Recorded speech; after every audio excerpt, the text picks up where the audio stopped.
Nakalaki. Ayan, kukulong na lang talaga to. Kailangan na ikulong to. Wala nang inutupag kundi away eh. May matibay din si Baba. Oh. Siya pa rin ang kaaway. Oh, talaga tumingin pa sa camera. Okay. Oh. Okay.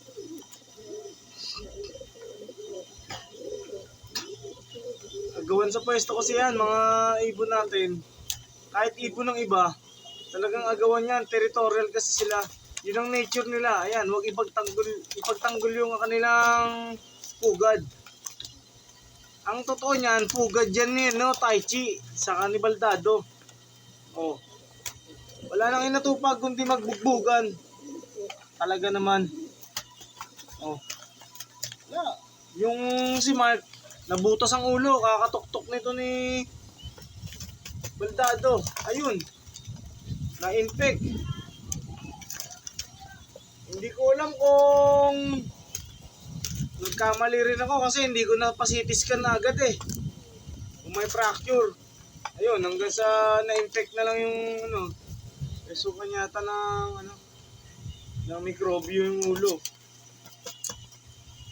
Kasalanan ko na naman.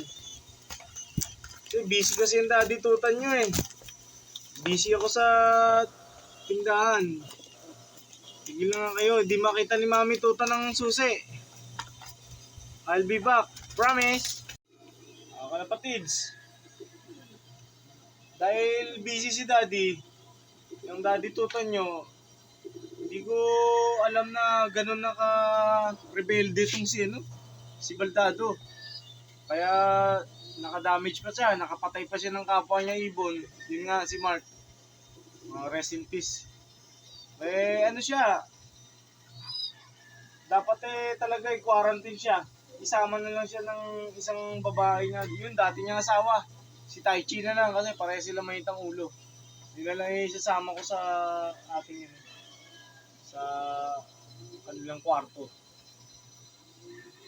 Successful nga pala yung ating basketing kagabi sa Santa Rosa 1, Noveleta, Cavite. Marami din late na karga ng ibon kagabi, kalapatids. Kasi nga sobrang lakas ng ulan. Kahit pa paano naman, na-basket natin si Black Diamond na maayos. Kaya lang, ang kapangitan naman ng pag-basket natin kahapon, na-basket natin siya ng basa. First time ni Daddy Tutan magkarga ng basa. Pero batay sa aking mga experience, hindi siguro makakadamage yun sa kanya kasi mainit ang katawan ng mga kalapate. Siguro wala pang Lucena, tuyo na yun. Kasi nga, yung mga ibon, ang balaibon nila, nakadesign sa nature. Ito ang ating ang ating breeder. Bibisitahin na naman ni Daddy yung taas kasi na-infect ng virus yung ating globe. Kaya yung iba, winalay ko na. Yung iba talagang hindi na kinaya. Nakakalungkot kasi parang 19 pieces na yung na damage ng virus sa akin. From the moment na umuwi yata si Opal, parang ganun, hindi ko napaliguan si Opal, hindi ko na-separate. Yun ang kapangitan ng galing sa karera yung ibon na hindi natin na hugasan, na cleanse. Kailangan talaga cleansing. Ito ang ating loop na unti-unti nating ilalagyan ng konting pagbabago yung flooring. Sana the near future maitaas ko na tong ating kulungan. Tulungan mo kami, Black Diamond. Liparan mo ng maganda sa linggo, bukas yun. Para naman ang ating mga kasama rito na ibon, mga kasama mo, mabigyan natin ng maganda at maayos na bahay.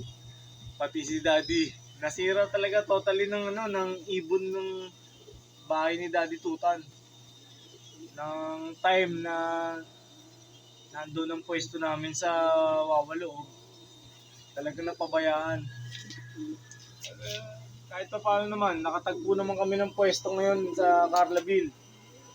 Shoutout sa mga taga Carlaville dyan na suki namin sa pizza. Thank you sa suporta nyo ha. At kami mananatili dyan hanggat kaya namin. Salamat guys. Keep supporting Tutan Lop. Talagang hirap ng grind dito sa araw-araw. Mahirap talaga. Pero kakayanin. Dahil may pangarap tayo, may goal tayo sa buhay. Ang kailangan lang talaga, mangarap tayo ng mangarap. At libre naman yan. God bless you all guys. CFL family, abangan tayo bukas. Thank you. God bless you all.